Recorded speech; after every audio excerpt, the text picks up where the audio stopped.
आता आपल्याला काय करायचं आहे लक्षात घ्या. आता आपल्याला करायचं आहे काय, आपल्याकडे एक एक्झरसाइज आहे. हे एक्झरसाइज आपल्याला टॅली प्राईममध्ये करायचं आहे. तुम्हाला एखादं काम टॅली प्राईममध्ये करायचं असेल तर तुम्ही काय करणार, पहिले टॅली ERP असो किंवा टॅली प्राईम असो, असं काय फार खूप मोठा फरक नाही त्यामध्ये. काय करणार, पहिले ऑब्वियसली तुम्ही पहिल्यांदा सॉफ्टवेअर सुरू कराल, बरोबर आहे. सुरू केलं का टॅली प्राईममध्ये स्क्रीन तुम्हाला या प्रकारे येईल. इथे गेटवे ऑफ टॅली तशी स्क्रीन येत नाही. सुरू केलं का याच प्रकारे दिसणार. सिलेक्ट कंपनीवरती हेडिंग दिसतंय तुम्हाला, हे इथे वरती बघा हेडिंग आहे. सिलेक्ट कंपनी इकडे हेडिंग आहे आणि खाली इकडे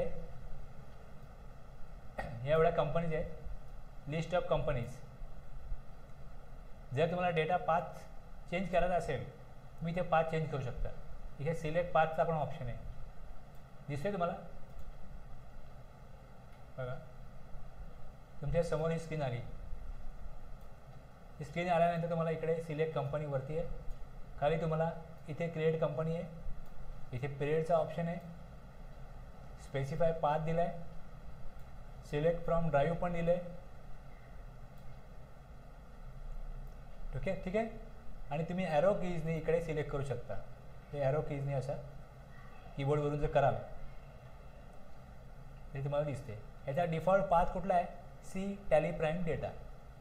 हा जो डिफॉल्ट पाथ आहे हा वरती इथे मेनू आहे, कंपनी डेटा डेटा पाथमध्ये दिला इकडे सी टॅली प्राईम डेटा. त्यामुळे बाय डिफॉल्ट त्या पाथमधल्या त्या फोल्डरमधल्या कंपनी तुम्हाला दिसत आहेत. जर सी टॅली प्राईम डेटा हा फोल्डर मी ओपन केला, सी टॅली प्राईम डेटा बघा, आता हा फोल्डर मी ओपन केला आहे.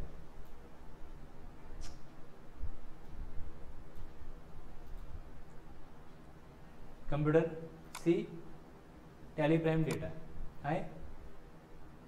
हे इथे फोल्डर असतात. हे फोल्डर आहे 02122 10000. तुम्हाला 5 डिजिटचं काय मिळेल, फोल्डर बनेल. आहेत ना आतमध्ये या फाईल आहेत. ज्यावेळेस मी कंपनी ओपन करतो तेव्हा ह्या फाईलमध्ये रीड राईट केलं जातं टॅलीमधनं. म्हणजे हा फोल्डर तुमच्याकरता काय सेव्ह राहणं गरजेचं आहे. बॅकअप आपण घेतो ते आपण ह्या फोल्डरचा बॅकअप घ्यायचा आहे. तुम्ही आयदर हा फोल्डर झिप करा, ईमेल करून ठेवा, किंवा मग हा फोल्डर तुम्ही एक्सटर्नल ड्राईव्हवरती कॉपी करा, पेन ड्राईव्हवर कॉपी करा. हा फोल्डर जो आहे तो कॉपी करू शकता, तो बॅकअपमध्ये राहायला पाहिजे. डेटा ह्या फोल्डरमध्ये, हा फोल्डर गेला काम गेलं.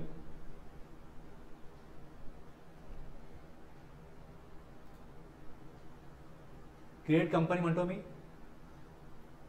Create company. आता डिफॉल्ट पाथ आहे तिकडेच कंपनी बनेल.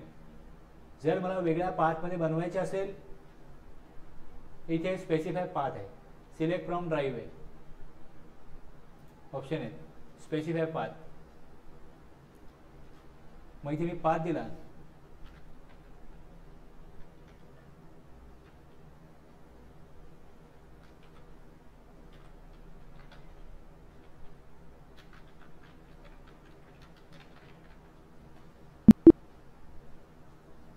काय विचारलं, do you want to create, तो फोल्डर बनवला जाईल. येस म्हटलं, फोल्डर बनेल. आला फोल्डर इकडे सी डी मध्ये टॅली प्रॅक्टिस डेटा, एंटर, तो घेईल. त्यामुळे तुम्ही इकडे जर का इथे अप म्हणाल, अप आला इकडे, पुन्हा अप म्हटलं, आता बघा सी डी दिसतंय. तुम्हाला असे ऑप्शन टॅली ERP मध्ये नाही आहेत. ह्या प्रकारे सी मध्ये गेलो, सी खाली टॅली प्राईम डेटा, एवढे आहेत.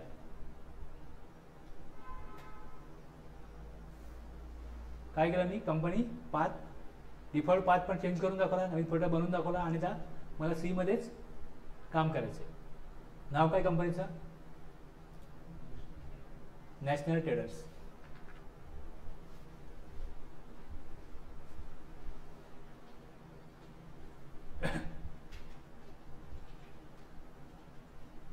एंटर दिलं खाली जाईल, खाली मेलिंग नेम, खाली आपण इथे ॲड्रेस टाईप करू शकतो. अल्ट टॅप देऊन बघा, अल्ट टॅप. हां,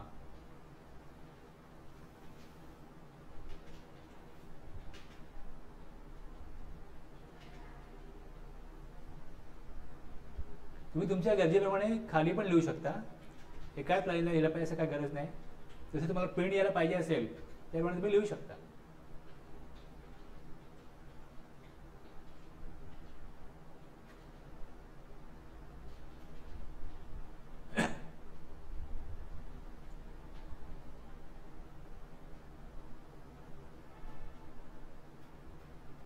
ठीक आहे. आता जर का तुम्हाला पुढचं जसं आय तसं ॲक्सेप्ट करायचं असेल तर कंट्रोल ए आपण दिलं तर आय तसं ॲक्सेप्ट होईल. ॲक्सेप्ट ऑल, कंट्रोल ए.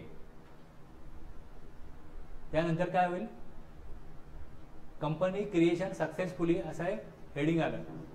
हेडिंग काय आलं, हा बॉक्स आला, या बॉक्सचं हेडिंग काय बघा, कंपनी क्रिएटेड सक्सेसफुली. आता खाली काय सांगितले, खाली काय सांगितले जाते, enable the features as per your business needs. Feature enable करा तुमच्या बिझनेसच्या गरजेप्रमाणे. Accounting yes, inventory yes. आता इथे आपण बाय डिफॉल्ट त्याने GST येस करून दिलं आहे. TDSचा ऑप्शन नो ठेवला आहे, कारण TDSचा नंबर सगळ्यांचा असतोच असेलच गरजेचं नाही. ज्यांचा टर्नओव्हर 1 करोडपेक्षा कमी आहे त्यांना इन्कम टॅक्समध्ये ऑडिट करायला लागत नाही. आणि जर ती प्रॉपर्टी फर्म असेल तर त्यांना मग ऑडिट होत नसेल तर TDS नंबर घ्यावा लागत नाही. पण बाकी मग पार्टनरशिप, कंपनी यांना TDS नंबर कंपल्सरी घ्यायला लागतो. पण सगळेच पार्टनरशिप फर्मवाले घेतात अशाचा भाग नाही. आणि ज्यांचं ऑडिट होतं त्यांनी as per law TDS number घ्यायला पाहिजे. पण बरेच लोक घेत नाहीत आणि त्यांच्यावरती आत्तापर्यंत ते खूप वर्षामध्ये काही कारवाई झालेली नाही. म्हणजे जर त्यांना as per law TDS number घेऊन TDS डिडक्ट करायला पाहिजे, पण ते करत नसतील तर कारवाई व्हायलाच पाहिजे की झालेली आहे असं काय माझ्या अनुभवात नाही. अनेक लोक मला माहिती आहेत त्यांचा TDS नंबर नाही आहे. ऑडिट त्यांचं होतं, टर्नओव्हर 1 करोडच्या पुढे आहे, 2 करोडच्या पुढे आहे, 3 करोडच्या पुढे आहे, पण त्यांनी त्यांचं गुड्स डिस्ट्रीब्युटर आहेत, ट्रेडर आहेत, GST नंबर नाही घेतला. किंवा काही सर्व्हिस प्रोव्हायडर आहेत त्यांचे ऑडिट होतं पण त्यांनी TDS नंबर नाही घेतला. काही हजाराची फाईन आहे नंबर न घेतल्याबद्दल, पेनल प्रोव्हिजन आहेत तशा. पण 10-12 वर्ष झाली मला माहिती ती लोक, त्यांच्यावरती 10 वर्षात काही कारवाई झालेली नाही. किंवा आता कुठे कोणावर कारवाई झाली आहे TDS नंबर न घेतल्यामुळे असंही माझ्या ऐकिवात नाही. म्हणून तिथे बाय डिफॉल्ट ऑप्शन काय आहे, नो आहे. TDSचा ऑप्शन नो आहे. Enable goods and service tax GST yes आहे, एंटर द्या. समोर तुम्हाला आता GST रजिस्ट्रेशन डिटेल असं हेडिंग दिसतंय. त्यात महाराष्ट्र दिसतंय. कंपनी बनवताना आपण महाराष्ट्र घेतलं म्हणून महाराष्ट्र आलं, एंटर. रेग्युलर का कंपोजिशन हे आलं, एंटर करायचं रेग्युलरला. पुढे असेसी ऑफ अदर टेरिटरी नाही आहे त्यामुळे नो आहे. GST ॲप्लिकेबल फ्रॉम, आता इथे तुम्ही रजिस्ट्रेशन कधी घेतलं, आपण आता फिनान्शियल इयर 21-22 करतोय. जर ह्याच्यामध्ये तुम्ही फिनान्शियल 21-22 मध्ये जर GST रजिस्ट्रेशन तुमच्या नावावरती झालं असेल मेला, जूनला, समजा 5 जूनला सर्टिफिकेटवरती डेट असेल 5 जून, मग इथे 5 जून टाकायला पाहिजे. पण जर का मागच्या वर्षी झालं रजिस्ट्रेशन मग ती डेट बघून टाकायची गरज नाही. 1 एप्रिल टाकला तरी काय होईल, 1 एप्रिलपासून GST तिथे कॅप्चर करेल. पण जर का या वर्षी 1 एप्रिलमध्ये रजिस्ट्रेशन नव्हतं तर कधी आलं, मेला आलं, जूनला आलं, जुलैला आलं, त्याच्या अगोदरच्या डेटला GSTचा रेट आणि GSTची सेटिंग इनेबल होणार नाही. तुम्ही जी डेट दिली त्या डेटपासूनच सगळे GSTचे फीचर्स वर्क करायला लागतील, त्याचा रेट कॅप्चर होईल आणि इतर गोष्टी सगळ्या आहेत त्या तुम्हाला मिळतील. त्यामुळे तुम्हाला GST ॲप्लिकेबल कधीपासून व्हायला पाहिजे, तर या वर्षी 1 एप्रिलपासून व्हायला पाहिजे. म्हणून तिकडे दिलं आहे GST applicable from. GST registration घेतलं मागच्या वर्षी, पण आता ॲप्लिकेबिलिटी मला 1 एप्रिलला असायला हवी आहे. मग इथे 1 एप्रिल दिलं तरी चालेल. Okay, enter. GST नंबर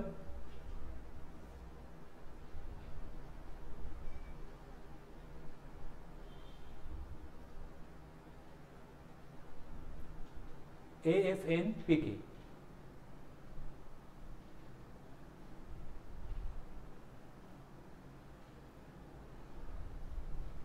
आता हा नंबर कसा असतो माहिती आहे तुम्हाला? हा नंबरचं कसं काय असतं? पहिली 3 अक्षरं जी आहेत, पहिली 3 लेटर जी आहेत ती काही असतील. चौथं लेटर इंडिव्हिज्युअल आहे, पी असेल, हे प्रॉपर्टीचे बिझनेस आहे. पार्टनरशिप फॉर्म असेल एफ असेल, पीच्या जागी तिकडे एफ येईल. कंपनी असेल तिकडे सी येईल. चौथ्या अक्षरावरून कळतं की टॅक्सेबल पर्सन कुठल्या प्रकारातलं आहे. समजलं की तो असेल की हा कुठल्या प्रकारातला आहे. आणि जे 5वं कॅरेक्टर आहे, 5वा अल्फाबेट आहे, ते कंपनी असेल कंपनीचं नाव असतं. पार्टनरशिप फॉर्म असेल पार्टनरशिप फॉर्मच्या नावाची सुरुवात असते. आणि जर तो इंडिव्हिज्युअल असेल तर मग त्याचा आडनावाचा अक्षर असतो. तुमचा पॅन नंबर तुम्हाला कसा आहे? चौथा अक्षर पी असेल आणि 5वा अक्षर तुमच्या आडनावाचं कॅरेक्टर असेल, पहिलं कॅरेक्टर. तुमचं जे सरनेम आहे त्याचं कॅरेक्टर असेल. त्यामुळे हा 10 डिजिटचा काय आहे? Pan number. 27 स्टेट कोड आणि मग पुढे 1Z6 एंटर. काय द्यायचं काय?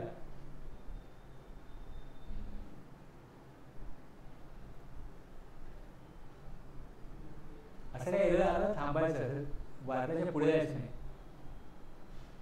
27FNPK 4 अक्षर आली तिकडे.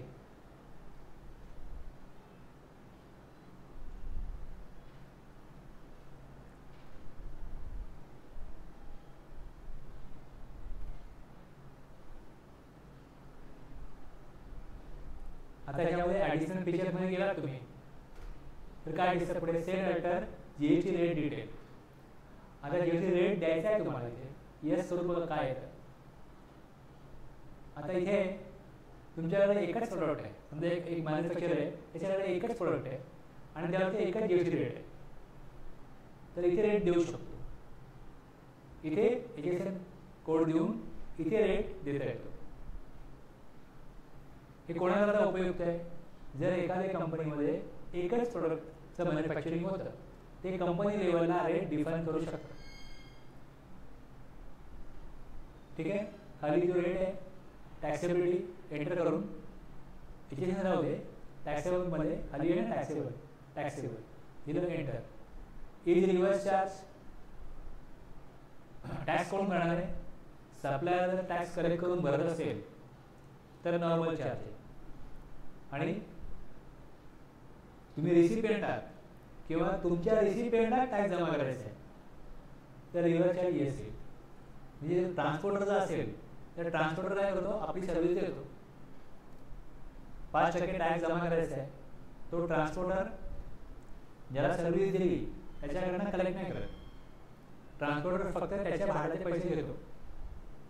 आणि जीएसटी 5% जो आहे इनवॉइस बनवतो आणि सांगतो, त्याच्यावरती लिहिलं असतं की रिव्हर्स चार्ज हा रेसिपिएंटनी भरायचा आहे. गव्हर्नमेंटला टॅक्स घेण्याची जबाबदारी सप्लायरची नाही, रेसिपिएंटची. जर असं असेल तर इज रिव्हर्स चार्ज ॲप्लिकेबल हे येस येईल. F12 दे F12. इथे हे ऑप्शन आहेत, हे 5ही ऑप्शन नो करा. काय होतं बघा. काही दिसत नाही इकडे? दिसते? आता F12 एजेशन कोड बघायला असेल तर येस करायला पाहिजे. दुसरं रिव्हर्स चार्जचा ऑप्शन येस करून घे. येस एक ऑप्शन वाच आणि येस करून घे. एक ऑप्शन समजून घ्या आणि येस करायचं आपल्याला. इनेबल रिव्हर्स चार्ज कॅल्क्युलेशन दिसायला पाहिजे ऑप्शन, तर येस करायला पाहिजे. जर गरज नसेल तुम्ही त्याला चेक करू नका. खाली दुसरं सेट इनएलिजिबल इनपुट क्रेडिट हा ऑप्शन आहे, येस. त्याच्या खाली सिलेक्ट व्हॅल्युएशन टाईप, येस. आणि जीएसटी टॅक्स टाईप तिकडे फक्त आपला आयजीएसटी दिसतोय. Okay. Show all GST tax type, yes. बघा आता बॉक्स मोठा झाला, डायलॉग बॉक्स मोठा झाला. आता खाली आपण येणार टॅक्स डिटेलमध्ये टॅक्सेबिलिटी टॅक्सेबल करणार. Reverse charge no is ineligible for input credit. आता हॉटेल वगैरे आहेत ना, हॉटेल माहिती आहे हॉटेल, हॉटेल जर का कंपोजिशन स्कीम मध्ये हॉटेल एडिशन घेऊ शकतात. पण एखादा हॉटेल असं आहे ज्यांचा टर्नओव्हर 1.5 करोडच्या पुढे गेला, 1.5 करोडच्या पुढे गेला टर्नओव्हर, तर त्यांना मग रेग्युलर स्कीम मध्ये यायला लागतं. कंपोजिशन स्कीम मध्ये पण इनपुट टॅक्स क्रेडिट मिळत नाही हॉटेलला, आणि नॉर्मल जो बिझनेस आहे रेग्युलर रेजिस्ट्रेशन जर का नॉर्मल जर घेतला असेल तरी पण त्यांना इनपुट टॅक्स क्रेडिट मिळत नाही. सेम ट्रान्सपोर्टर आहे, त्याने जर 5% क्रेडिट घेतला असेल तर रिव्हर्स चार्ज आहे आणि कुठलेही इनपुट टॅक्स क्रेडिट त्याला मिळत नाही. मग इथे हा जो ऑप्शन आहे ineligible for input tax credit, तो येस करतोय, त्याकरता ऑप्शन दिलाय. आता मी इलिजिबल आहे पण विचारलाय काय प्रश्न, इज इनएलिजिबल, तुम्ही अपात्र आहात का? येस दिलं म्हणजे मला आयडीसी मिळणार नाही, मग दोन बरोबर आहे ना. खाली टॅक्स टाईप इंटिग्रेटेड टॅक्स, इथे आपण 12% देऊ. एक टेस्ट करायचं आहे आपल्याला, 12 द्या ओके, किंवा 28 द्या, 28 खाली आहे ना 14 घेतो. दिसतंय सेंटर, आपण ते चेंज करू शकतो. खाली आहे ना, आपण चेंज करू शकतो. ज्यावेळेस यांनी जीएसटी मंजूर करण्यात आला त्यावेळेस स्टेटनी अशा प्रकारे एक मंजुरी घेतलेली आहे की त्यांना 2% एजीएसटी स्टेटला अधिकार असेल की ते 2% जो रेट नोटिफाय केला आहे सेंट्रल गव्हर्नमेंटनी त्यापेक्षा 2% कमी किंवा अधिक ठेवू शकतात.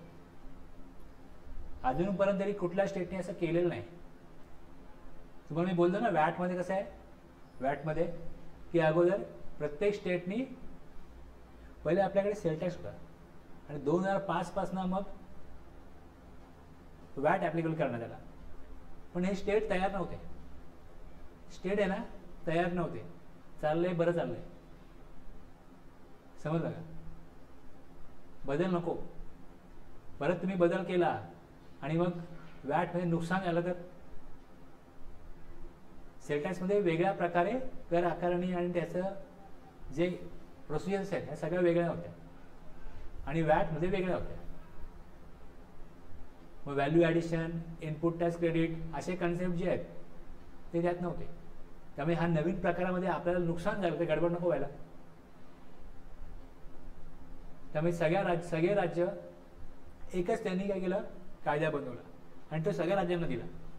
प्रत्येक राज्याने वेगवेगळी कारणं दिली की आम्हाला ही तरतूद आहे, ही तरतूद आम्हाला बरोबर नाही वाटत.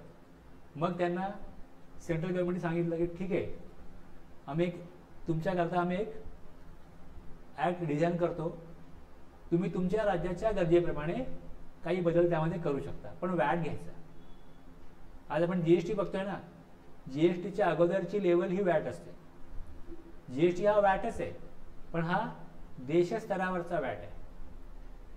पहिल्यांदा राज्य स्तरावरचा वॅट तर येऊ दे, म्हणजे राज्य स्तरावर जीएसटीचं येऊ दे, मग आपण काय करूया, पूर्ण देशामध्ये गुड सर्व्हिसेस आणि इतर जे काही कर आहेत हे एकत्र करून जीएसटी करू, म्हणजे गुड्स आणि सर्व्हिसेसचा एकच कायदा करू. पण पहिल्यांदा त्याची जी मेथड आहे टॅक्स कॅल्क्युलेट करण्याची, ती व्हॅल्यू ॲडिशन जी आहे ती व्हॅल्यू ॲडिशन आपल्याकडे नव्हती.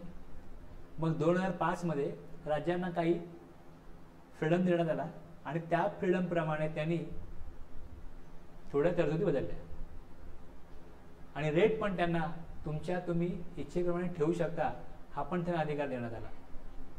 मग त्याचप्रमाणे आता पण राज्याने अधिकार सांगितला की आम्हाला रेट जे नोटिफाय सेंट्रल गव्हर्नमेंट करेल, पण जीएसटी काउन्सिलमध्ये तुम्ही रेट एकत्र बसून ठरवताय ना, पण किंवा वोटिंग झालं तर जो रेट आम्हाला नको आहे तो मग घ्यावा लागेल ना. रेट समजा 18 आहे तर 18चा 12च करू शकतो. मग जर तुम्ही 18 दिला आणि आम्हाला 18 मान्य नाही आहे तर मग 16 करू शकतो, किंवा 18पेक्षा जास्त पाहिजे तर 20ही करू शकतो. या प्रकारे त्यांना एक फ्लेक्झिबिलिटी देण्यात आलेली आहे. ती पॉवर कुठल्या राज्याने वापरलेली नाही, पण त्यांना ती पॉवर आहे. त्यामुळे आपण इथे वरती 28 दिलं तर खाली चौरस लॉक केलेलं नाही, ते चेंज करू शकतो. आता तर त्याची गरज नाही आहे, पण त्याप्रमाणे ऑप्शन दिलेलं आहे. ठीक आहे, एंटर. आता इथे आपण जे रेट देतो हा आपण रेट कंपनी लेवलला दिला. कुठे दिला? कंपनी बनवल्यावरतीच कंपनीचा आपण तिकडे जीएसटी नंबर इथे टाकला, तिकडेच आपण रेट पण दिला. एंटर. पुढे आहे enable tax liability on advance receipt. Enable tax liability on advance receipt. आता जर का गुड्सच्या अगेन्स्ट ॲडव्हान्स घेतला तर जीएसटी भरायला लागत नाही.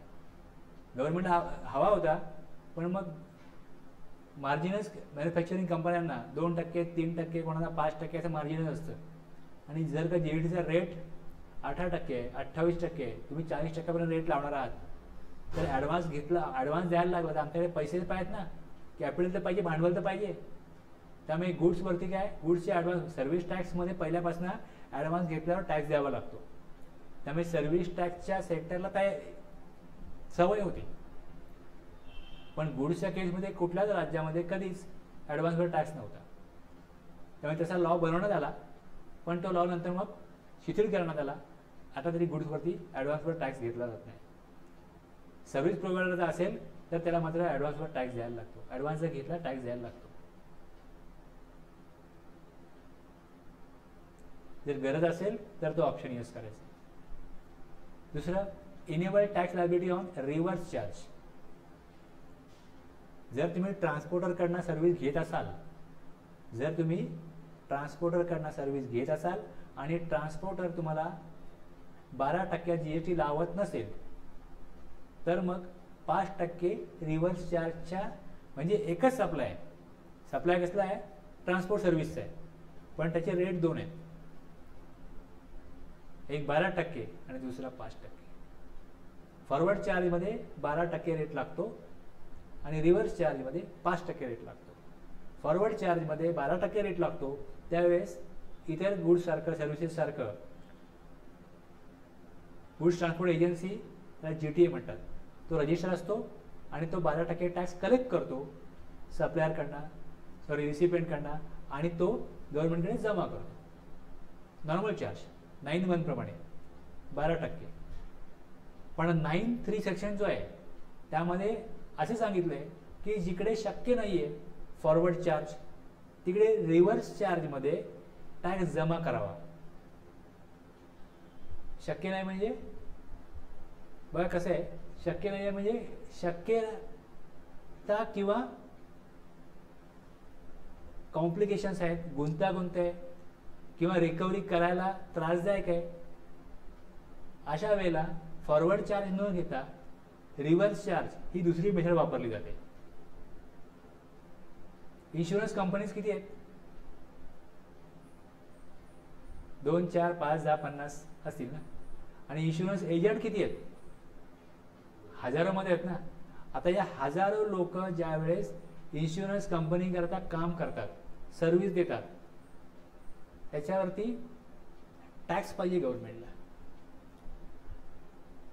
आता इन्शुरन्स एजंटना रजिस्ट्रेशन घ्या जीएसटी मध्ये आणि टॅक्स जमा करा, तर गव्हर्नमेंटला जे काय कर गोळा करायचा आहे तो सोपा आहे. टॅक्स कलेक्शन हे कंपनीकडनं घेतलेलं सोपं आहे का एजंटकडनं घेतलेलं सोपं आहे? कंपन्यांना सांगायचं की तुम्ही ज्या वेळेस एजंटला कमिशन द्याल, कमिशन का द्याल? त्याने ज्या सेवा दिल्या इन्शुरन्स कंपनीला त्याच्यावर तुम्ही त्याला काय देते? कमिशन. बस त्यावर तुम्ही टॅक्स जमा करा. इन्शुरन्स कंपनी काय करेल? टॅक्स जमा करेल, कमिशन देईल तेव्हा. एजंटकडनं काही पैसे घ्यायचे नाहीत की तू इन्शुरन्स कंपनीला इनवॉइस दे की तुम्हाला आम्ही सेवा दिली, एवढा कमिशन बनलं माझे 2 लाख रुपये, तर 2 लाखावर टॅक्स द्या. मग इन्शुरन्स कंपनीकडनं त्यांनी आपले पैसे घ्यायचे, टॅक्सचेही पैसे घ्यायचे आणि मग जमा करायचे. आणि नाही जमा केले त्या मागे कोण लागणार? पण इन्शुरन्स कंपनीला पकडणं सोपं आहे ना, त्यांच्याकडनं वसुली करणं सोपं आहे ना टॅक्स. मग इथे रिव्हर्स चार्ज चालतो. रिव्हर्स चार्ज सर्व्हिस कोणी घेतली? इन्शुरन्स कंपनीने.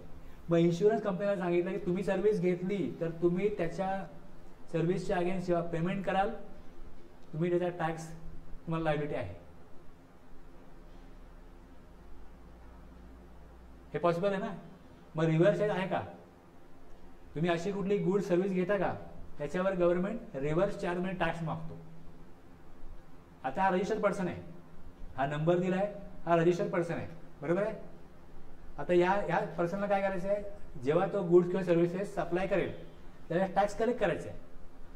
पण सेक्शन 9 सबसेक्शन 3 मध्ये गव्हर्नमेंटनी काही गुड्स आणि काही सर्व्हिसेस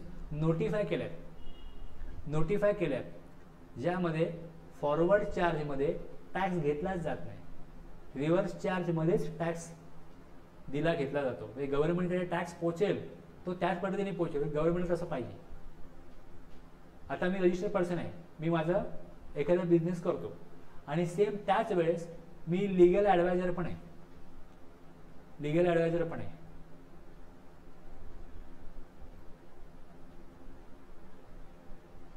जे माझं दुकान आहे, समजा प्रिंटिंग अँड स्टेशनरी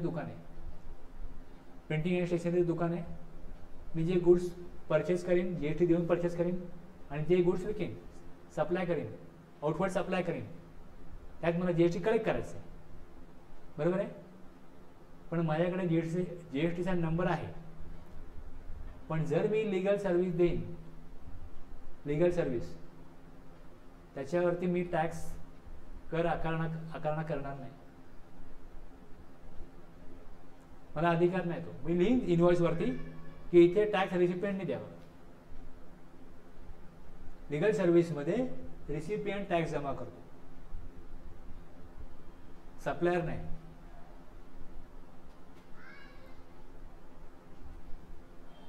बाकी सगळ्यावरती मला फॉरवर्ड चार्ज आहे. मी जे काय गुड सेल करीन किंवा मी सर्व्हिसेस कुठल्याही देईन वेगळ्या प्रकारच्या, तर मला टॅक्स कलेक्ट करायचा आहे. म्हणजे इव्हन मी जो बिझनेस करतो कशा प्रकारे बिझनेस करावा, बरोबर आहे, ह्याचा मी कोणाला गायडन्स करतोय, ह्याच्यावर मी लेक्चर देतोय, तर मी चार्जेस घेईन. मी येईन 2 तास सांगेन कशा प्रकारे बिझनेस करावा, 5,000 रुपये घेईन चार्जेस. ह्याच्यावर GST मला आकारायला लागेल कारण मी GST मध्ये रजिस्टर आहे.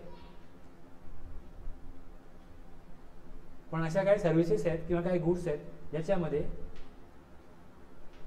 रिसिपियंटकडनं फक्त आपल्या सर्व्हिसचे पैसे घ्यायचे किंवा गुड्सचे पैसे घ्यायचे, टॅक्स कलेक्ट नाही करायचा. इनव्हॉइसवर लिहून देईन की टॅक्स भरण्याची जबाबदारी ही कोणाची आहे, रिसिपियंटची आहे, तुम्ही तुमचा टॅक्स भरायचा आहे. रिव्हर्स चार्ज ॲप्लिकेबल आहे. तुम्हाला जो इनव्हॉइस भरून दिला आहे त्यावर जी अमाऊंट दिली आहे त्या अमाऊंटवरती रिव्हर्स चार्ज ॲप्लिकेबल आहे, म्हणजे रिसिपियंटची जबाबदारी आहे टॅक्स भरण्याची. ओके, आलं लक्षात.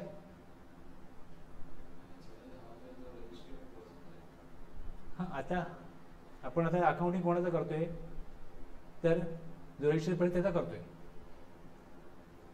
पण जे गुड्स गव्हर्नमेंटने नोटिफाय केले किंवा ज्या सर्व्हिसेस नोटिफाय केल्या त्या नोटिफिकेशन प्रमाणे जर सप्लायर टॅक्स कलेक्ट करायचा अधिकारी नाहीये, त्याला ऑथॉरिटी नाहीये, तर तो नाही कलेक्ट करू शकत. रिसिपियंटला गव्हर्नमेंटकडे डायरेक्टली टॅक्स जमा करायला लागेल.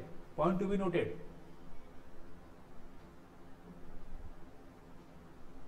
काही ठिकाणी असं आहे की सर ट्रान्सपोर्टरला आहे, जर त्यांनी 12% टॅक्स कलेक्ट करण्याची जबाबदारी तो घेत असेल तर मग तो फॉरवर्ड चार्ज होईल, त्याला इनपुट टॅक्स क्रेडिट पण गव्हर्नमेंट देईल. पण जर ट्रान्सपोर्टर सांगेल की मला रजिस्ट्रेशन पाहिजे आहे पण मला 5% रेट पाहिजे, 12%चा रेट घेणार नाही, तर 5% जर का तो घेत असेल रेट, तर मग ट्रान्सपोर्टर हा ज्याचं सामान गुड्स ट्रान्सपोर्ट करेल त्याला फक्त आपल्या सर्व्हिसचे चार्जेस लावेल. हे 10,000 रुपयाचं काय केलं, मी तुम्हाला बिल दिलं, पण 10,000वर GST भरण्याची जबाबदारी कोणाची, ट्रान्सपोर्टर. तर तुम्ही किती बोलाल, अरे हे 500 रुपये आणि GST भर, तुम्ही मी नाही घेऊ शकत, तुम्ही तुमचा भरा. उलट बिलावर लिहून देईल रिव्हर्स चार्ज ॲप्लिकेबल, तुम्ही भरा. तुम्ही नाही भरला तर तुम्हाला गव्हर्नमेंट विचारेल, मला नाही विचारणार, कारण मी गव्हर्नमेंटने मला तसा अधिकारच दिलाय की टॅक्स भरण्याची जबाबदारी तुला नको असेल तर 5% तुला इनपुट टॅक्स क्रेडिट मिळणार नाही. मला नको इनपुट टॅक्स क्रेडिट, मी काय करतो, पेट्रोल भरतो गाडीमध्ये. असं आहे पेट्रोलवर जीएसटी नाही आहे, मी घेऊन करू काय? छोटे मोठे गॅरेज आहे तिकडे जाऊन मी गाडी रिपेअर करतो. मला कुठल्याही प्रकारच्या इनपुट टॅक्स क्रेडिटची गरजच नाही. समजलं ना? पण ज्या मोठ्या कंपन्या असतात ना, मोठ्या कंपन्या, समजा त्यांच्याकडे 50 गाड्या आहेत, त्यांच्याकडे 50 गाड्या आहेत, त्यांना काय करायला लागतं, 50 गाड्यांसाठी आज ह्या गाडीला प्रॉब्लेम आहे, उद्या त्या गाडीला प्रॉब्लेम आहे, किंवा कुठे ह्या गाडीमध्ये आवाज येतोय, त्या गाडीमध्ये आवाज येतोय, असं होईल ना. गाडी ज्या वेळेस ते पुढे लांब घेऊन चाललेत त्यापूर्वी टेस्ट करतील ना, ती गाडी उद्या न्यायची, आज टेस्ट करतील ना. उद्या गाडी मध्य प्रदेशला, उत्तर प्रदेशला, कुठे लांब काहीतरी मटेरियल घेऊन जायचे, मुंबईत ना मटेरियल घेऊन त्यांना वेगळ्या स्टेटमध्ये जायचे, तर त्यापूर्वी गाडीचा प्रॉपर ते मेंटेनन्स करणार ना. मग कुठले पार्ट खराब झाले बदलतात, मग त्यांच्याकडे स्टॉकमध्ये पार्ट्स असतात, आणि कुठल्या ना कुठल्या गाडीला प्रॉब्लेम होणार असेल किंवा होत असेल किंवा मेंटेनन्स करण्याची गरज असेल तर त्यांच्याकडे 4 मेकॅनिक पण त्यांनी हायर केलेले असतात, जे 50 ड्रायव्हर ठेवू शकतात, 50 क्लिनर ठेवू शकतात. ते 5-10 मेकॅनिक ठेवू शकत नाहीत. 50 गाड्या आहेत, त्यांच्या ऑफिसमध्ये 10 लोक ऑफिसमध्ये बिलिंग करायला, इतर गोष्टी करायला कामाला असतील ना.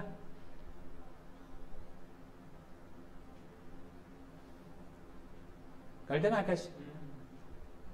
त्याला विचारा, त्यांच्याकडे हाच बिझनेस आहे, हाच बिझनेस आहे ना. 12% टॅक्स लावला ते इनपुट टॅक्स क्रेडिट त्यांना पाहिजे, कारण जर 50 गाड्या असतील तर त्यांच्याकडे सगळ्या गोष्टी, 10 लोक कामाला आहेत, इनव्हॉइस बनवायला लागेल, म्हणजे प्रिंटिंग स्टेशनरी येणार, बऱ्याच गोष्टी येणार. मग ते सगळं ते रजिस्टर्ड पर्सनकडनं परचेस करतील ना. Spare parts, stationery, internet service, ह्या सगळ्यावर जीएसटी लागतो, त्याचे इनपुट टॅक्स क्रेडिट पाहिजेच आहे ना. पण छोटा जर का एक ट्रक असणारा व्यक्ती असेल, स्वतः ड्रायव्हर आहे, स्वतःच ओनर आहे, तो बोलेल नको जीएसटी नंबर मला. पण जीएसटी नंबरशिवाय काम मिळत नसेल तर जीएसटी नंबर घेईल तो, पण मग त्याला इनपुट टॅक्स क्रेडिटची गरज नाही. मग गव्हर्नमेंटनी या दोघांच्या सोयीसाठी 2 रेट ठेवले. 12% टॅक्स लावा फॉरवर्ड चार्जमध्ये, इनपुट टॅक्स क्रेडिट तुम्हालाही मिळेल आणि रिसिपिएंटला पण इनपुट टॅक्स क्रेडिट मिळेल आणि त्याला आरसी मिळणार नाही. पण जर 5% सप्लाय होत असेल रिव्हर्स चार्जमध्ये तर मात्र मग रिसिपिएंटला टॅक्स द्यायला लागेल. इथे ऑप्शन नाही. जर तुम्हाला अवघड वाटतं की अकाउंटिंग करणं आरसीएमचं अवघड आहे, तुम्ही मग 12%वर ट्रान्सपोर्टर शोधा, हेच बेटर राहील. मला सेक्शन 9(3) आणि 9(4) पुढे घ्यायचं आहे, पण रिव्हर्स चार्ज पटकन लक्षात येत नाही, म्हणून मग मी काय केलं, आता इथे ऑप्शनवर येऊन थांबलो, थोडं तुम्हाला सांगितलं. अशा प्रकारे टॅक्स दिला जाऊ शकतो, अशा प्रकारे गव्हर्नमेंट टॅक्स द्यायला सांगू शकतं, हे तुम्हाला अगोदर माहिती होतं. त्यामुळे तेव्हाच मी सांगणार आणि तेव्हाच ते शिकवणार. त्यापेक्षा मी पहिल्यांदा काय करतो, 2 सेक्शन घेतले, 9(1), 9(2), आणि आज तुम्हाला आयडिया दिली रिव्हर्स चार्ज हा प्रकार आहे. तुमच्या माइंडमध्ये 99% नाही शिरलं, 1% शिरलं ना, बरोबर ना. तुम्ही किती विचार केला, काय ऐकायचं नाही, तरी पण थोडं तरी आतमध्ये तुमच्या माइंडमध्ये गेलं ते. आता जेव्हा मी ऍक्च्युअली समोर तुम्हाला प्रोव्हिजन वाचवून दाखवीन, मग नोटिफिकेशन दाखवीन, तुम्हाला जास्त चांगल्या प्रकारे कळेल. जे आपल्या कल्पनेत नसतं आणि ते अचानक समोर येतं तर आपण त्याला स्वीकारू शकत नाही, आपलं मन तसं त्याला स्वीकारत नाही पटकन.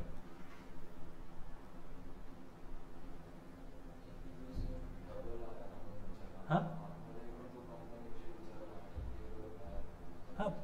आतमध्ये काय विचारलं की जर का ट्रान्सपोर्टर आहे त्याला रिव्हर्स चार्जेस आहे, मग तो त्याचप्रमाणे सगळं अकाउंटिंग होईल. पण आतमध्ये फॉरवर्ड चार्ज आहे. आता बाहेर तुम्ही एखादी सर्व्हिस किंवा गुड्स घ्यायला जाल तेव्हा असे कुठले गुड्स सर्व्हिसेस घेता का ज्याच्यावर रिसिपिएंट म्हणून तुम्हाला टॅक्स द्यायचा आहे.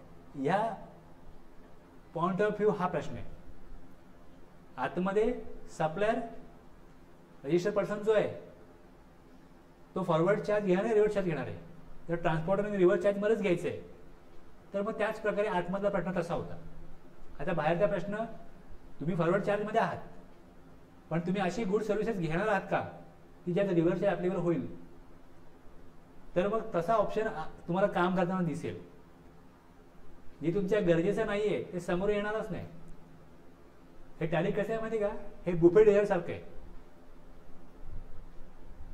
हे कसं असतं, तुम्ही गेलात का तुम्हाला सगळी थाळी वाढून दिली जाईल, सगळं तुम्हाला वाढून मिळेल थाळीमध्ये, सगळे भात भाजी पोळी सगळं, बरोबर आहे. आणि बुफेमध्ये कसं असतं, तुमच्या इच्छेप्रमाणे गरजेप्रमाणे तुम्ही वाढून घ्या. तसं हे दिलेलं आहे. जे नको आहे लागेल तर घ्या ना, तुम्ही ठेवलेलं आहे. बाय डिफॉल्ट ऑप्शन नो आहे, कारण त्यांना वाटतं हे गरजेचं नाहीये, हे सगळ्यांकरता ऍप्लिकेबल नाहीये. तुम्हाला पाहिजे तर अवेलेबल आहे, तुम्ही घेऊ शकता, तुमच्याचसाठी आहे. ओके ना. बुफे डिनर कसं असतं, सगळं समोर दिसतं, तुम्हाला पाहिजे तुम्ही वाढून घ्या, पुन्हा पाहिजे पुन्हा घ्या. तसं आहे इकडे, जे पाहिजे तुम्ही घेऊ शकता. आता नो केलंय म्हणजे कायमस्वरूपी नो नाही, गरज पडेल तेव्हा येस करून वापरा. आता मी रिव्हर्स चार्ज नो ठेवला, आता गरज नाही, नंतर मी जेव्हा रिव्हर्स चार्ज येईल तेव्हा येस करेन. मला तुम्हाला एंट्री दाखवायची आहे, रिव्हर्स चार्जची पण दाखवायची तुम्हाला एंट्री. मी तुम्हाला हा पहिले फॉरवर्ड चार्ज शिकवीन, फॉरवर्ड चार्जचा ऑप्शन दाखवीन, त्याच्या एंट्रीज दाखवीन, मग तुम्हाला 93, 94, 95 शिकवीन. परत इकडे येऊन मग हा ऑप्शन आपण येस करू आणि रिव्हर्स चार्जची एंट्री करू. म्हणजे तुम्हाला त्याची प्रोव्हिजन, मराठीत काय तरतूद कळेल की ह्या प्रोव्हिजनप्रमाणे, ह्या तरतुदीनुसार रिव्हर्स चार्ज आहे तर यस करायचं आहे, मग त्याची एंट्री कळेल. आता मी नोट्स ठेवतोय. ओके. Enable GST classification. आता ॲक्च्युली हा क्लासिफिकेशनचा ऑप्शन जो आहे ना, तो अगोदरच्या व्हर्जनमध्ये काय व्हायचं की जर रेट चेंज झाला जे वॅटचा, तर तिथे तो रेट जर त्यांनी ते सॉफ्टवेअर अपडेट केलं तरच मिळायचा, अदरवाईज नाही मिळायचं. आणि जर का माझं सबस्क्रिप्शन संपलं असेल ना, तर मला सबस्क्रिप्शन घ्यायला लागायचं, कारण त्यांनी गुड्समध्ये, मी गुड्स दिलं तिकडे, तर मला वॅट 12.5% होता पहिले महाराष्ट्र वॅटमध्ये, एक रेट 5% होता आणि मग 12.5% होता. आणि नंतर मग गव्हर्नमेंट जीएसटीमध्ये नुकसान भरपाई देणार आहे म्हणून त्याने रेट 5चा 5.65 वेगळा, मग 6 केला, आणि जो 12.5 होता त्याच्यामध्ये त्यांनी 13.5 केला, 14.5 केला, असा रेट त्यांनी वाढवले.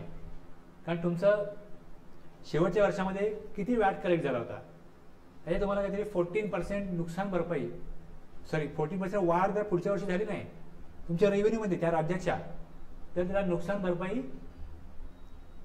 सेंट्रल गव्हर्नमेंट देणार. 4 वर्ष असले. लोकसत्तामध्ये परवा मी एक हे असतं ना संपादकीय किंवा असे लेख असतात ना काय, त्यातला एक लेख वाचला की राज्याने, केंद्र सरकारने काही टाळाटाळ केली आहे. जे काय कर संकलन झालं, जे काय कलेक्शन झालं 2 वर्षी, ते कोविडमुळे काय झालं, परिस्थिती नॉर्मल राहिली नाही. आता हे काय आम्ही आणलंय त्यामुळे आम्ही काय तुम्हाला नुकसान भरपाई देणार नाही, आणि मग तुम्ही तुमचे खर्च तुमच्या वेगळ्या पद्धतीने भागवा, तुम्ही तुमचं मग लोन काढा, अशा प्रकारे त्यांना सांगून त्यांना मग सेंट्रल गव्हर्नमेंटनी आता तरी तात्काळ ठेवलंय काही त्यांना. मग यांचं म्हणणं आहे की मग आता तुम्ही 5 वर्ष आम्हाला नुकसान भरपाई देणार होतात, मग 2 वर्ष वाढून द्या.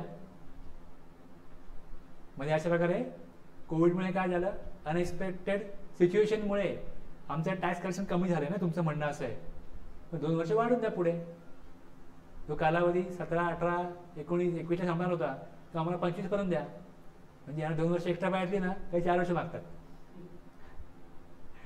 आणि सेंट्रल गव्हर्नमेंटचं म्हणजे असंच असतं ना, तुम्हाला पगार वाढला 1000 पाहिजे, तुम्ही 2000 मागितली पाहिजे, मग तुम्हाला 1000 नंतर 500 तरी मिळेल. सायकोलॉजिकल ही एक थिंकिंग आहे. त्यांनी मागितलं मला 2025 पर्यंत द्या, आमचं मग बरंच नुकसान झालं आहे, आम्हाला सगळे राज्य चालवताना अडचणी येत आहेत. आता तरी मग त्यातनं काय मार्ग निघालेला नाही, पण आहेत असे मुद्दे चालू आहेत.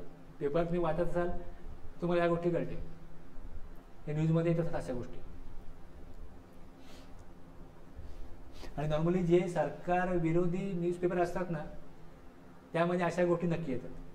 मग ते आपल्याला माहिती पाहिजे की कुठले कुठले असे न्यूजपेपर आहेत किंवा न्यूज चॅनल आहेत जे सरकारच्या बाजूने बातम्या देतात, आणि असे कुठले 2-4 असे पेपर आहेत किंवा न्यूज चॅनल आहेत जे अशा बातम्या नक्कीच देणार, तिकडे मिळतात अशा बातम्या, अदरवाईज नाही मिळत.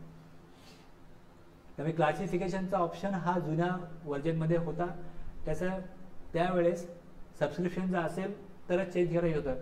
आता मात्र आपल्याला त्याने ऑप्शन दिलं आहे की तुम्ही तुमचं डिफाईन करा क्लासिफिकेशन, किंवा तुम्ही क्लासिफिकेशन डिफाईन न करता पण रेट देऊ शकता. ही सेटिंगसाठी हा ऑप्शन होता. आता या ऑप्शनची काय, ह्या ऑप्शनचं काही महत्त्व राहिलेलं नाही.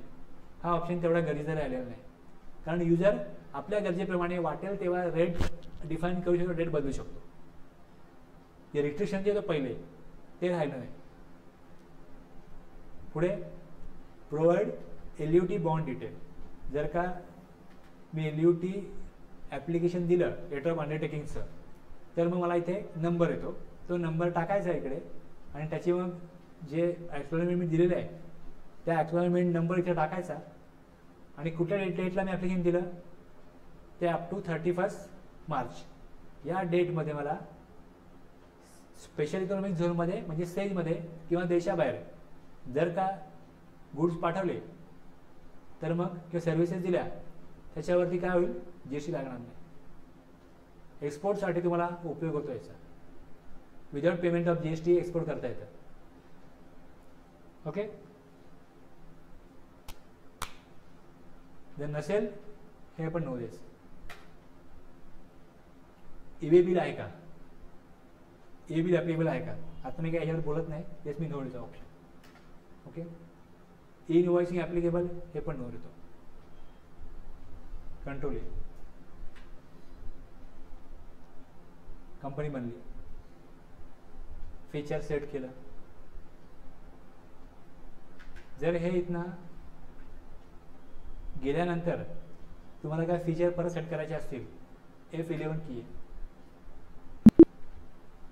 F11 फीचर परत येईल, फीचर परत येईल, तुम्ही बदलू शकता. कंट्रोल Q केलं जाईल.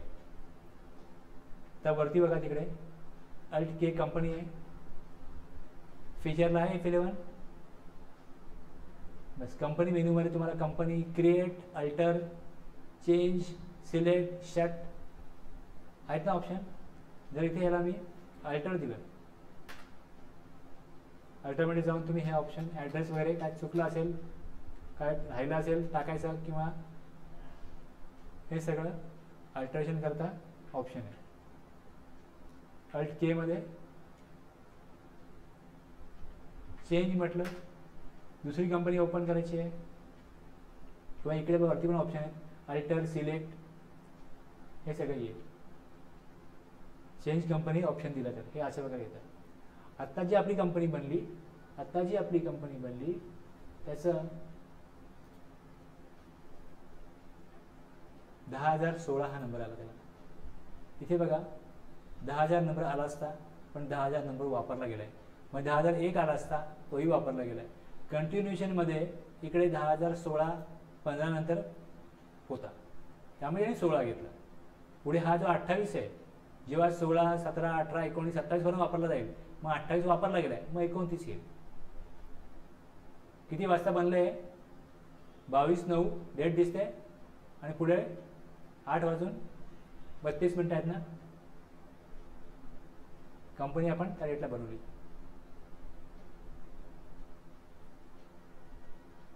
आणि त्याच्यावरती आपण अर्ध्याला डिसिजन केलं. समज आहे ना. आता ही 10,016 कंपनी आहे.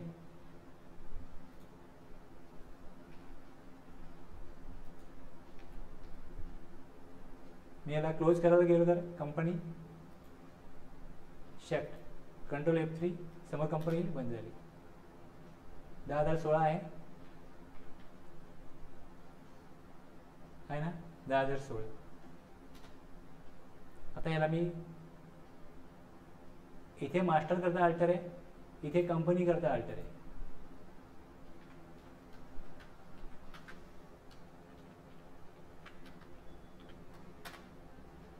ओके, शर्ट कंपनी येस, ही कंपनी मी बंद केली. आता बघा 10,016चं नाव बदललं मी,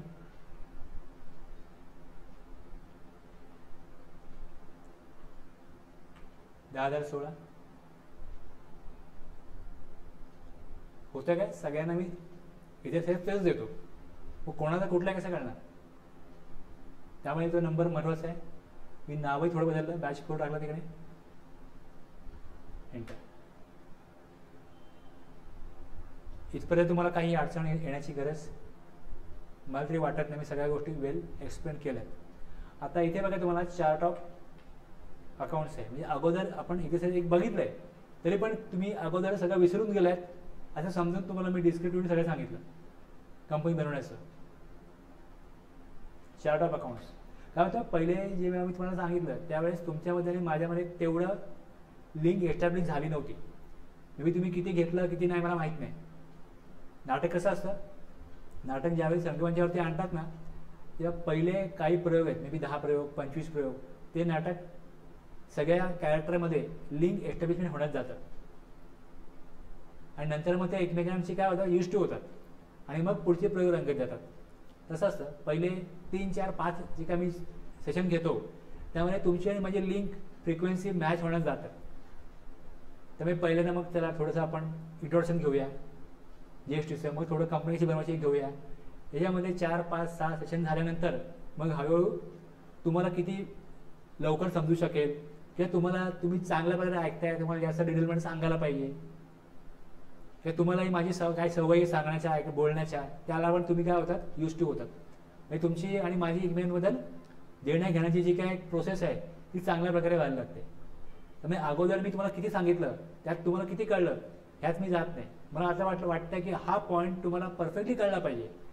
म्हणजे मला जेवढी गरज वाटेल तेवढ्या डिटेलमध्ये मी जाणार. उद्देश काय की तुम्हाला हा काम करताना तुम्हाला हे काम स्वतः करता आलं पाहिजे.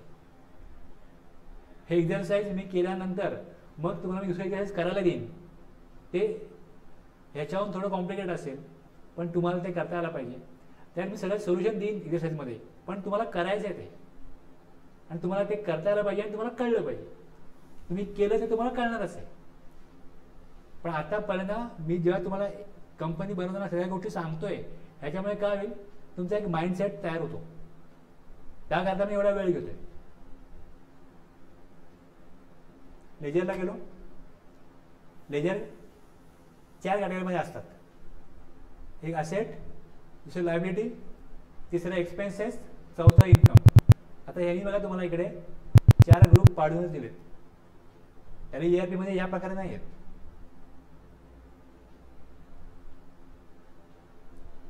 तुम्हाला कॅश बनवून दिलंय, ERP ला पण तुम्हाला कॅश बनवून मिळते.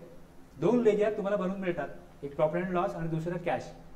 ERP मध्ये पण तुम्हाला 2 लेजर मिळतात आणि 28 ग्रुप मिळतात. ते तसंच आहे, फक्त हे 28 ग्रुप त्यांनी हेडिंग टाकून दिलेत, असेट, लायबिलिटीज, एक्सपेन्सेस आणि इन्कम. याच्या पुढे तुम्हाला काय बनवायचे, आता तुम्हाला याच्या पुढे काय बनवायचे, जो रजिस्टर्ड पर्सन असतो तो एक इनवर्ड सप्लाय घेतो आणि दुसरा आउटवर्ड सप्लाय करतो. आता इनवर्ड सप्लाय घेईल तो तर परचेस म्हणतो ना आपण, मग लेजर पाहिजे परचेस, लेजर पाहिजे इथे परचेस. तुम्ही नेम ऑफ लेजर घ्याल, तुम्ही इकडे नेम ऑफ लेजर घ्याल, परचेस, त्याला ग्रुप द्याल, purchase account, inventory values yes द्याल, type of ledger is GST applicable द्याल, सेट अल्टर GST डिटेल हा जो ऑप्शन आहे हा नो ठेवाल. टाइप ऑफ सप्लाय जर गुड्स आहे तर गुड्स, सर्व्हिसचा असल्यास सर्व्हिस. हे ऑप्शन तुम्हाला प्रॅक्टिकली काम करताना दिसतील. आता इथे कॅश आहे आणि खाली प्रॉफिट अँड लॉस आहे. या 2 लेजरपैकी एक लेजर हायलाइट करा आणि अल्ट C करा. काय हेडिंग आलं, काय हेडिंग आलं इकडे, लेजर क्रिएशन हेडिंग आलं इकडे. पण जर तुम्ही कॅश किंवा प्रॉफिट अँड लॉसला सिलेक्ट न करता, जर का सिलेक्शन दुसऱ्या कुठल्या ठिकाणी असेल आणि जर तुम्ही इकडे अल्ट C कराल तर काय होईल, हेडिंग काय येईल, ग्रुप क्रिएशन हेडिंग येईल. लक्षात घ्या. ठीक आहे,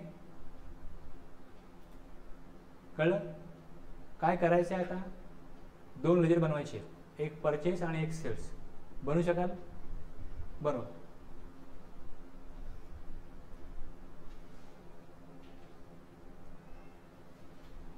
प्रॅक्टिकली तो बनवतोय, पण मेंटली तुम्ही तिघेही बनवताय, लक्षात घ्या.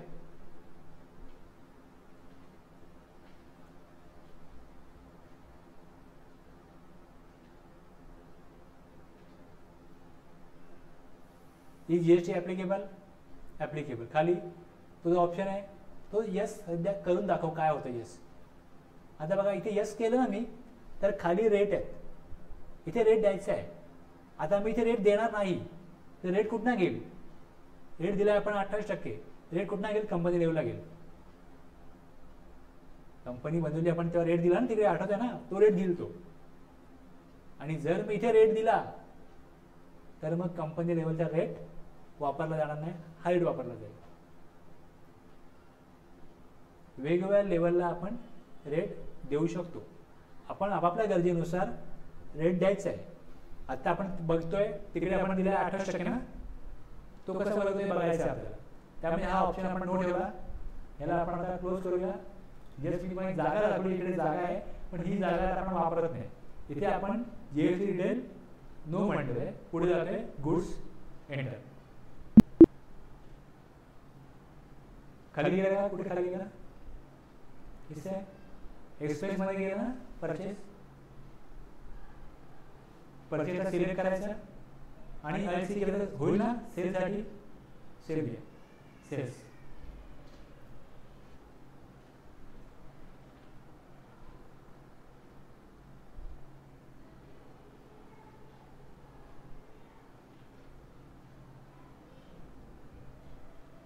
पुढे 2 झाले, फक्त कन्फर्म करून घ्यायचं झाला, बनलाय तो, बघायचं फक्त खाली. आता पुढे जे आपण परचेस किंवा सेल करू त्याच्यावरती आपल्याला टॅक्स देऊन आपण परचेस करणार. जर टॅक्सेबल पर्सन करणार किंवा 100% आपण परचेस करतोय तर काय होईल? टॅक्स लागू होईल. मग टॅक्स कुठे लागू होईल? आता आपण ठरवून चाललोय की आपण राज्याला सप्लाय करत नाही, आपण इंडियाकडे सप्लाय करतोय. म्हणून आपण टॅक्स 2च घेतले, CGST AGST.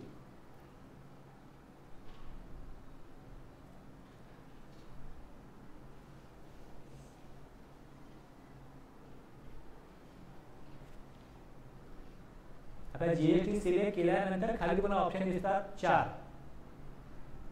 Central tax, space, integrated tax आणि स्टेट टॅक्स. सीजीएसटी ला आपण सेंट्रल टॅक्स चूज केला पाहिजे, एंटर. इथे पण रेट देऊ शकतो आपण, इथे आपण रेट काय टाकत नाही आहोत. कंट्रोल ए. पुढे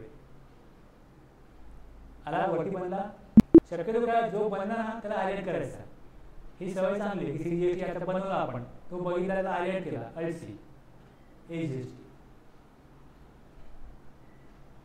एजीएसटी ने ग्रुप डिव्हिजन टॅक्सेस, खाली जीएसटी आणि मग पुढे काय घ्यायचं? State tax.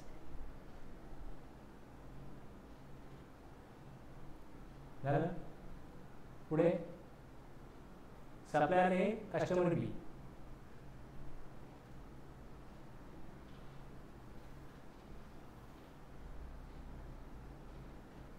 L I.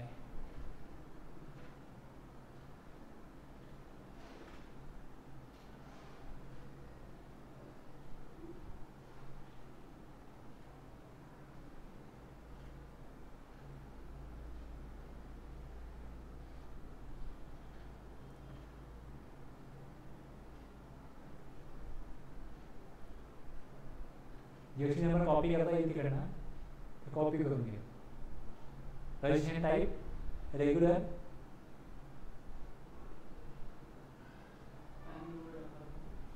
Pan number टाकू शकता. एक मिनिट.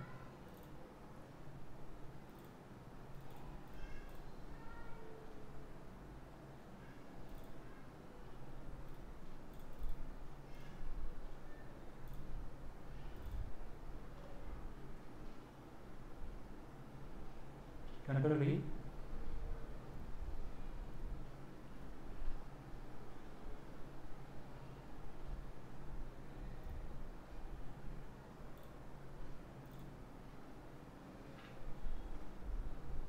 इथे कंट्रोल पीने पेस्ट होतं, आणि कंट्रोल पी करायला लागत नाही.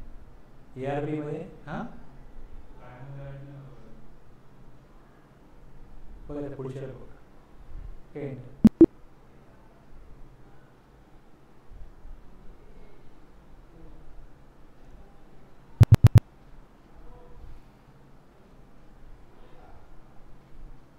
आपल्याला कुठे सिंडिकेटच्या खाली, लायबिलिटीच्या खाली असणार ना, लायबिलिटी मध्ये असणार ना. सप्लायर एला आपण लायबिलिटी ग्रुप मध्ये सप्लायर ए. पुढे आला कस्टमर बी.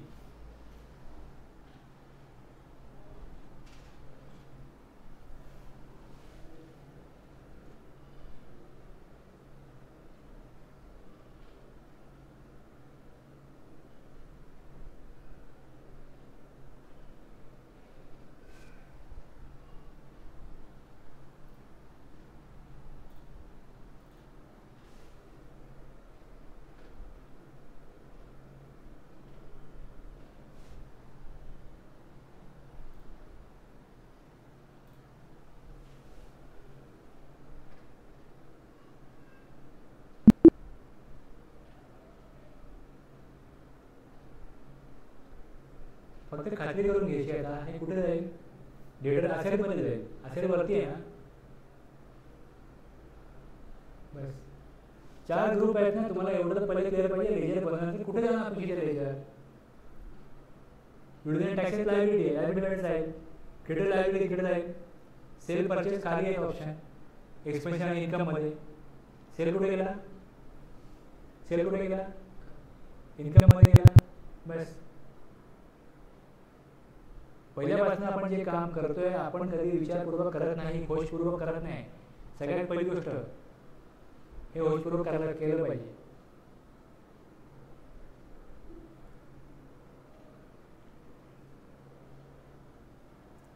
पुढे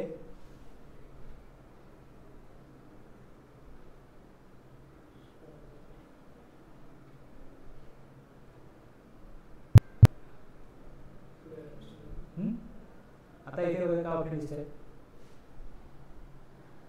लेजरचे खाली इन्व्हेंटरी मास्टर मध्ये इन्व्हेंटरी ॲड्रेस आहे. आता इन्व्हेंटरी मध्ये गेलो, इथे स्टॉक आयटम आहे, स्टॉक आयटम व्ह्यू आहे. अदर मास्टर क्लिक केलं, युनिट्स आहे, युनिट सेल आयटम येईल. आयटम दिला IC आलं, IC काय बनवायचं आहे. खाली खाली आहे ना आयटम आहे, इथे ग्रुप दिलाय, इथे युनिट दिलाय. खाली आयटम दिलाय ledger printer. Okay, ledger printer.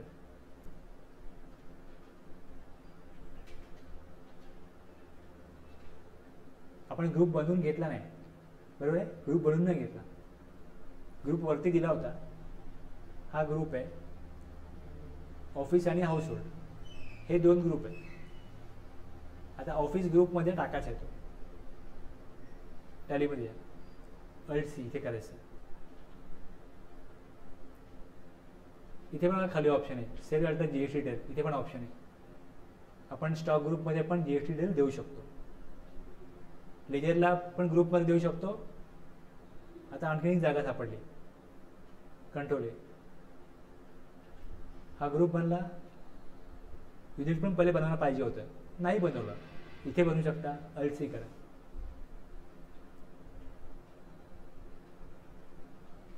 Invoice, formal name, formal name, formal name, numbers, formal name, numbers. आणि इथे सिलेक्ट करा की तुम्ही इनवॉइस वापरताय. पॉसिबली हे वापरलं जातं, तुमचं वेगळं असेल तर तुम्हाला ह्यातलं कुठल्याची जुळतं हे सांगायचं आहे. आपण तेच वापरलंय, invoice numbers. Number of decimal, जर तुम्ही आता लेजर प्रिंटर आपण 1.5 तर विकू शकत नाही ना, मग डेसिमल आपण हेच कसं करणार. त्यामुळे नो केलं, नो, ॲक्सेप्ट येस. आता खाली बघा ॲप्लिकेबल केलं, त्याच्या आत पण तुम्हाला तिकडे सेट अल्टर GST डिटेल्स आहे, त्याच्या आत पण तुम्ही HSN आणि रेट देऊ शकता. येस करून बघा, आत पण दिसेल ॲप्लिकेबलच्या खाली. आत्ता आपण देणार नाही आहोत, बाहेर या. ओके, नो गुड्स आलं. ऑफिस ग्रुप खाली आलं, लेझर प्रिंटर अल्ट टॅब. हां, ॲक्च्युली कसं करायचं होतं, पहिल्यांदा स्टॉक युनिट बनवायचं होतं, मग 2 ग्रुप बनवायचे होते आणि नंतर मग ॲटम बनवायचे होते. मी तुम्हाला एकदम ॲटमवरती आणलं आणि तुम्हाला ग्रुपही बनवून घेतला आणि युनिटी बनवून घेतलं अल्ट सीने. ओके ना, कळलं ना. आता बघा, जर तुमच्याकडे ऑफिस ग्रुप तयार आहे, NOS तयार आहे, समोर मिळणार आहे. याचा चिन्ह पण दिला इकडे, टॅक्सेबल दिलं आहे, हे या प्रकारे टाकायचं आहे. पण आत्ता मी तुम्हाला सांगितलं जस्ट टाकू नका, नंतर आपण टाकू ते. मला तुम्हाला इफेक्ट दाखवायचा आहे की जर का आपण रेट टाकत नाही तर तो 28% रेट घेतो की नाही, जे आपण कंपनी लेवलला दिलं आहे. आणि जर इथे आपण हा रेट टाकला, HSN टाकला, तर मग तो कंपनी लेवलचा रेट 28%, इथे 18 घेतलाय ना, म्हणून तिकडे मी 28 घेतलाय. आणि जर तुम्ही जेव्हा हे सेट कराल तेव्हा मग 18 वर्क होईल, हे मला दाखवायचं आहे तुम्हाला. त्यामुळे आता इथे एक्झरसाइज मध्ये तुम्हाला दिलेलं असतं ज्या प्रकारे, तरी मी तसं न टाकता तुमच्याकडनं वेगळं टाकून घेतलं. ओके. दुसरं सोप आहे, स्टॉक आयटम.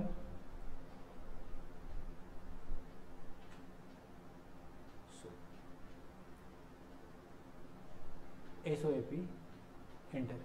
ऑफिसच्या जागी पाहिजे इथे हाऊसहोल्ड.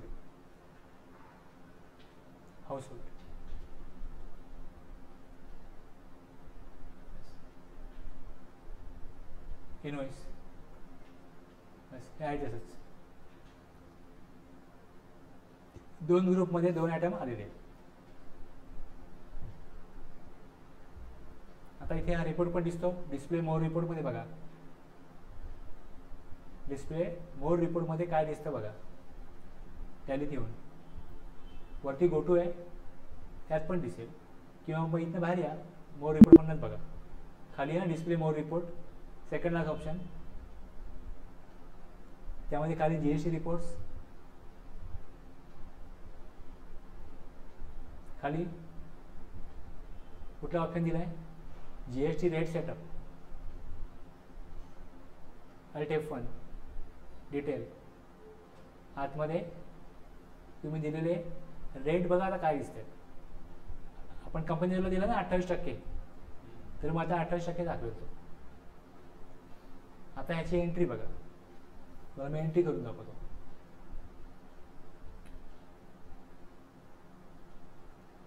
वॉचरला गेलो, F9 परचेसला गेलो, 1 एप्रिल, इनवॉइस नंबर 400 578 टाकला, डेट 1 एप्रिल टाकली, सप्लायर A कडनं गुड्स घेतलेले, परचेस वर दिलं. तुमच्याकडे कुठले कुठले आयटम आहेत, लेझर प्रिंटर, हा जो ऑप्शन आहे हा इथे F12 मध्ये डिस्क्रिप्शन यस केल्यामुळे येतोय. Additional description for stock item हा यस केल्यामुळे येतोय. तुम्ही जर का अशा प्रकारे काही वस्तू घेत असाल तर याच्यावरती काही नंबर येतो.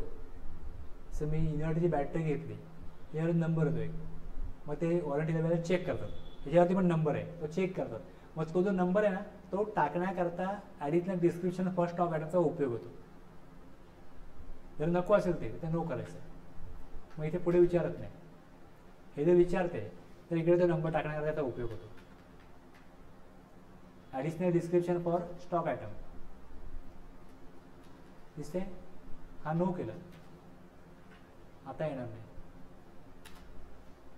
क्वांटिटी दिली 1, रेट दिला 10,000. ओके. खाली CGST, AGST आला. जर मी दुसरा आयटम घेतला, सोप 100, रेट 100, 10,000. अल्ट ए केलं, टॅक्स रेट किती आला? 14. हा कुठला घेतला? कंपनी लेवलचा घेतला. नॉर्मली जर का माझ्याकडे एका सोपची फॅक्टरी आहे, सोपच बनवतात, HSN एकच आहे, सोपचा रेट एकच आहे, त्यावेळेस ते उपयुक्त आहे. पण पहिले मी सोपच विकत होतो, आता मी दुसराही प्रोडक्ट विकायला लागलो 2 वेगवेगळ्या रेटचे. मग तो ऑप्शन मला वापरून पस्तावायला लागत नाही. मी तो ऑप्शनचा जो इफेक्ट आहे, तुम्ही ह्या लेवलला वेगळा टॅक्स रेट द्या, तो इफेक्ट पण राहील. जर इकडे दिला नाही तो घेईल. बरोबर आहे? जसं मुलगी चालून पाळणा घरात ठेवतो, आई नसेल आई सांभाळेल, नाही तर पाळणा घरातले बाई सांभाळेल. तसं आहे, तिथे रेट द्या, तुम्ही इथे रेट दिला तर इथनं घेतलं जाईल, अदरवाईज तिकडे आहे. त्यांनी काय नुकसान होत नाही इथे रेट दिल्यामुळे. तो वर्क होईल का? हा वर्क होईल. जो ज्याला काम मिळेल तो आपलं काम करेल. आता आपण रेट इथे दिला नाही ना, तेव्हा त्यांनी काम केलं.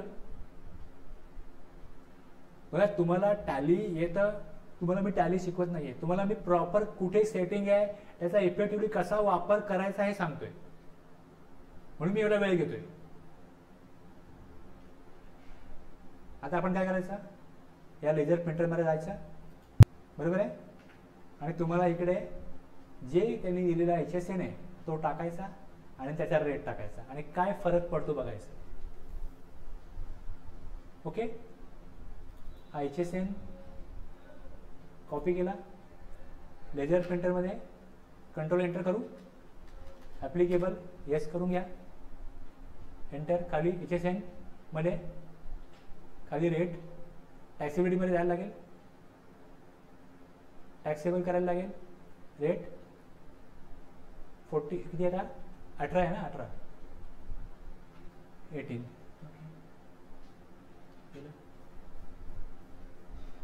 एंटर. फरक पडला काय? एक मिनिट, फरक काय पडला बघा.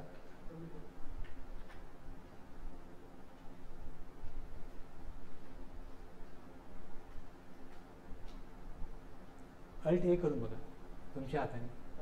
हां, आणि अल्ट F1. 18 झाला ना, 28 18 झाल्यामुळे काय झालं? ते 900 झाले. 1400 मधनं तेवढी अमाऊंट कमी झाली. सेम आता सोपचं करून बघा.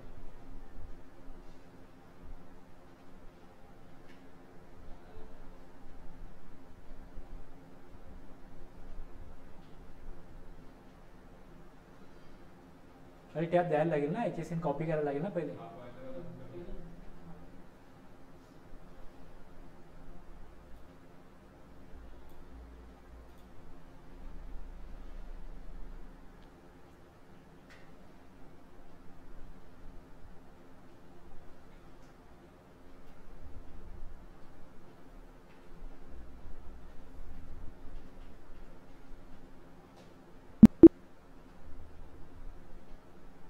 अल्ट ए करून बघा परत.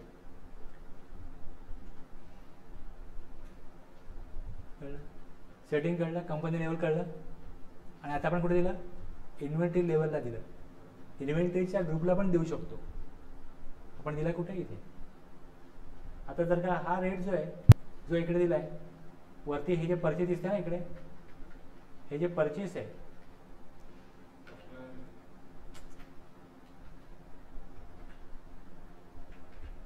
कंट्रोल एंटर केला परचेसला, इथे ॲप्लिकेबल आहे, इथे येस केलं, इथे पण रेट देऊ शकतो.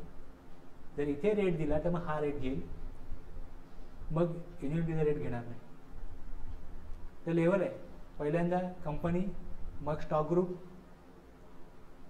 Stock item, ledger. आपण आता इथे नो करतो, त्यामुळे मग रेट कॅप्चर कुठनं होतो? स्टॉक आयटममधनं होतो. त्यामुळे तुम्ही ज्या सिस्टीममध्ये काम करत असाल तिकडे जाऊन तुम्ही टेस्ट करू शकता की किती लेजर वापरले गेले, कशा प्रकारे सेटिंग केलेलं आहे, GST ऑटोमॅटिक कॅल्क्युलेट होतो का. इनव्हॉइसिंग बिलिंग होतं का त्या सिस्टीममधनं, का बिलिंग त्याचा वेगळं वापरलं जातं? टॅलीमध्ये अकाउंटिंग होतं आणि बिलिंग तुम्ही वेगळ्या सॉफ्टवेअरमधनं करता, असं होऊ शकतं.